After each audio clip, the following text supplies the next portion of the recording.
Everybody wants to know like real numbers. And so in order to satisfy your audience, this is what I would say. I have been strength training with a professional coach for about 6 months at the time of recording. At 125 pounds body weight, I am currently squatting 230, deadlifting 285, benching 150, and overhead pressing 115 pounds. These are all for reps. These aren't 1 rep max. I'm still very much a beginner, but I'm stronger than I ever thought I'd be, to be honest. And I've made more progress in the past 6 months with a coach than I did in the previous 18 months lifting on my own. So in this video, I want to share some things that I've learned along the way, and hopefully it'll be useful if you've been thinking about getting into strength training, or maybe like me, you were training on your own for a while and not really making the gains that you wanted. I also want to answer some common beginner questions about lifting weights, and for that, I've enlisted the help of my coach, Mr. Matt Reynolds, founder of Barbell Logic. Matt has trained people like Brett McKay from the Art of Manliness, Tanner Guzy, who you might know from Instagram or here on YouTube. He's trained Thomas Frank and thousands of other men and women. And while this video is not sponsored by Matt or his company Barbell Logic, I will leave a link down below in the description that you can use to get 1 free month of training. So this is the exact coaching program that I'm enrolled in. There's no strings attached. You can get a free month of coaching using the link below in the description. So if you've been wanting to get stronger or maybe lose some weight or put on some muscle, while you're watching this video, go click that link and just check out the program. Now, you may not be sure if strength training is right for you, and to be honest, that's a fair question. So I actually asked Coach Matt why people should lift weights. If you look at every sort of physical ability that you could have, strength being one of those, speed, muscular endurance, cardiovascular fitness, mobility, strength training is the only thing that makes all of them better in the beginning. If you're an untrained individual, if you squat full range of motion, your mobility gets better, right? If you squat heavy sets of 5, as you know, and you've done, like your heart rate goes. I was literally just got done working out just a little bit ago. My heart rate was 156 when I got done with my set of 5 of deadlift. And so strength training makes all of those things better, not to the nth degree. Like you can't just strength train and go run a marathon. But if you just go do aerobic training, it will only train your aerobic capacity. It won't make you stronger. And if you only do yoga, you will get more mobile, but you will not get stronger. Strength always comes first, whether you're underweight and trying to gain weight, whether you're overweight and trying to lose weight, strength is first, and we start to add in those other things. Now, when we talk about strength training, what does that actually mean? Until recently, I never really understood the difference between weightlifting, strength training, powerlifting, and Olympic lifting. I'm gonna let Matt explain the differences. Weightlifting and Olympic weightlifting and powerlifting are all actual strength sports. They're competitive sports. Powerlifting is the squat, the bench press, the deadlift. Weightlifting is the snatch and the clean and jerk. Strength training is the foundational thing that sort of drives all of those sports, including strongman or even like arm wrestling. I could even say football, throwing shot. Strength training is the generic term, like all weightlifting and powerlifting and strongman and is strength training, but not all strength training is weightlifting or powerlifting or strongman. So even though I won't be entering in any local strongman competitions anytime soon, it doesn't mean that my strength training isn't hard. It is very difficult, and it's supposed to be hard. Certain lifts like the overhead press are just grindy. I mean, I fail on this thing all the time. And it's important that I'm going to that point of failure because I'm doing something called progressive overload. If you're not sure what progressive overload or its cousin, linear progression, actually means, I'm gonna let Matt clear things up. So progressive overload just means doing a little more each time. And that could come from different variables. Like you could add a little more weight or you could add a few more reps, but it's a little more work each time. That's the idea. A little more stress, a little more work each time you go to the gym. That's progressive overload. So again, that's a very general term. Linear progression is one step to the right of that, which is I am progressing a single variable a little bit every time. So I'm going up 5 pounds per lift every single week. That's linear progression. Or I'm going up 1 rep of extra volume every single week. That's linear progression via volume. So you could linear progress via volume or via intensity, which means weight on the bar. It's usually those two. If you're going to aim for strength training, then probably what you're going to do is you're going to progressively overload via a linear progression of strength increases or of weight increases on the bar. So you're going to go up 2.5 pounds or 5 pounds on the bar every time. If you were going to be a bodybuilder, and I would say for people who want to get into hypertrophy and bodybuilding, they need to have a base of strength first. So I would still try to aim for strength. But if you're already pretty strong, what you might do is linear progress your volume, because volume will lead to greater muscular gains or hypertrophy. And so you might increase that. So more than one way to do progressive overload. And it really just depends on what your goal is. So no matter what kind of program you're on, it has to get harder over time.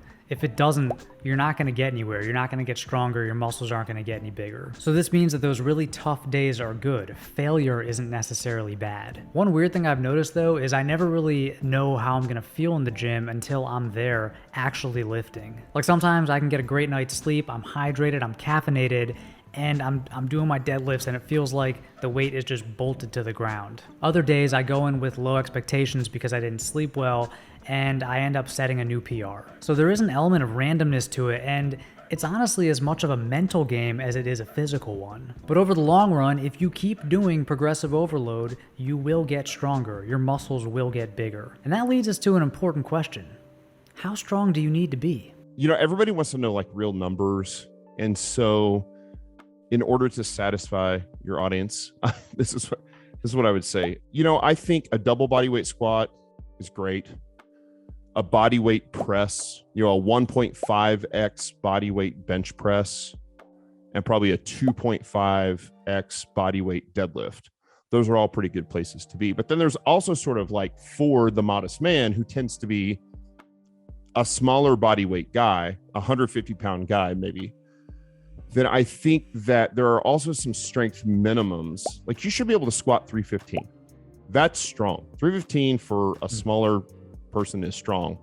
A 365 to 405 deadlift is strong and completely doable, right? Anybody on earth, no matter what your size, you could definitely press 150, bench press over 200 or 225, squat 300, deadlift 400. Anybody can do it. I mean, to put it in perspective, my wife has all done those numbers. If a 43-year-old soccer mom can do this, anybody can do this. It just takes time and consistency. That's it. So as you're strength training, you start closing in on these strength milestones, and they can be the relative strength milestones or the strength minimums that Matt talked about. And I've always wondered, like, what do you do when you hit those goals? What do you do after you get strong? I think it depends on the client. So I've had that conversation many times with my client. It just depends on what the client wants to do. A lot of times clients will hit those PRs and kind of hit those goals. I'm like, you know what, let's get a little stronger. Let's keep doing that. That's fine. They might say, hey, I just want to maintain the strength that I have, and I want to do mud runs with my wife. And our jobs as professional strength coaches is to make sure that we facilitate that for our clients. Now, occasionally you get a client who doesn't have a good handle on what is realistic. They'll be like, you know, I want to set world record powerlifting totals, and I want to be 5% body fat, and I want to compete in bodybuilding, and I want to do CrossFit. And you're like, okay, we can't be jack of all trades. And so you got to choose or decide if you want to be just generally good at everything. You'll just be good at everything, but you'll be great at nothing. And that's okay, right? So it just depends on the person. You know, for me, I definitely want to be strong. I want to hit these strength benchmarks, but I'm not really interested in competing or going too far beyond that. You know, I don't want to get huge. I mean, it's already hard enough for me to find clothes that fit, but I do think that strength training in some form will always be part of my long-term fitness strategy. And I'm so glad that I finally got a coach. You know, I tend to try to do things by myself and just kind of figure things out, and that can work sometimes, but in this case, getting a professional coach was a game changer. Before getting a coach, I was program hopping like a total noob. I had plateaued on most of the big lifts, and to be honest, I wasn't sure if my technique was right. I wasn't even sure if I was doing everything safely. Just for fun, I asked Coach Matt what kind of shape I was in when I first started with him. You know, your technique was not great, and your strength was, I don't know, moderate. And so as time has gone on, you know, when you started, you were squatting like 165, and now you're doing 230, somewhere in that ball, 227 and a half, 230 for reps, not for a single. You were pressing like 80 pounds, I think, on your test workout, and you're pushing 115 now on presses. So significant. You're looking at a 30 to 40% increase over the last few months in your strength across the board. Your bench was like 115. Now it's pushing 160. And again, that's for reps. These aren't for singles. And your deadlift was around 215. And we had to tighten up your deadlift and teach you how to set your back and lift with a flat back. So that took a little while to like learn how to really set your back and lift well. And you're like 285 now. So your 300 is like right around the corner for you on deadlift. So you've made really good progress, and then you've been really coachable along the way. So the combination of consistency while being coachable in your technique has led to really solid strength improvements. That's still a long way to go. I mean, you still got a lot of growing to do, both in the strength and the hypertrophy piece. And again, we're not trying to turn you into a 220 pound power lifter. That's not the goal at all. The goal is just to get you strong. Power right here, That's man. right. The goal is, I love that stuff, that Fairlife. I think the goal for you is just to get as strong as you can at really your relative current size, and maybe put on another, 5 to 6 pounds of muscle while not really changing. I don't want you to have to go out and buy a new wardrobe. So that you can wear the same clothes you've got, but they fit better. You've got more, a little more musculature, a little less fat, but you're 75% stronger, which means you're practically so much more stronger. I think that's the key. So even though I have a long way to go, I've been really happy with my progress so far. And if you're curious about this program, I wanted to give Matt just a minute to explain why it might be a good fit for you. One of the nice things I think about Block is that everybody can train for a month. Their first month is 100% free at Block. And there's like, what's the catch? There's no catch. If it's our job to keep you as a client, if we can't keep you after that first month for free, then we didn't do our job. And so everybody can try it for free for your first month. The difference about Barbell Logic Online Coaching or Block is that you are going to be assigned a professional coach that's your personal coach.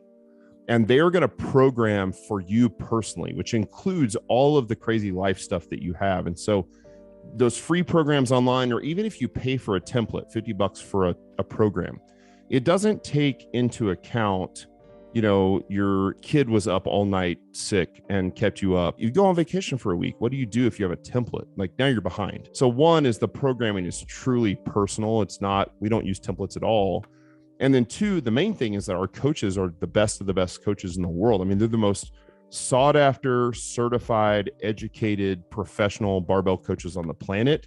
And they will break down your video every single day. And so technique, I would argue that technique is far more important than the program itself. I know you know this. When you hit record on your phone, you're like, okay, like Coach Reynolds is going to see this. And it kind of like raises the level of, I need to perform well. I have to upload it to him. If I don't upload it to him, I'm going to get a message back the next day being like, hey, Brock, like, everything okay? Like, I saw you missed your workout. And so that accountability is huge. That leads to consistency. And then, oh, by the way, the programming is awesome because it's all personalized.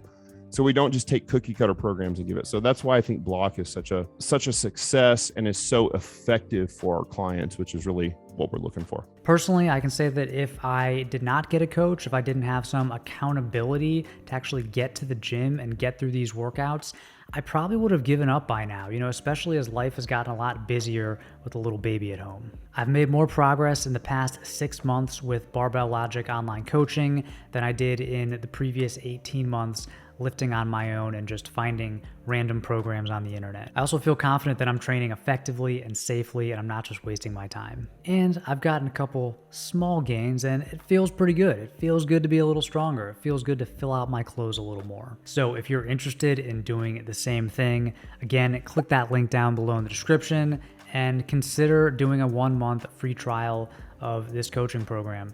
No strings attached. If you don't like it, you can just stop, and you'll probably learn a lot in that 1 month. If you have any questions for me, let me know down in the comments section. Thank you as always for watching, and until next time, stay stylish.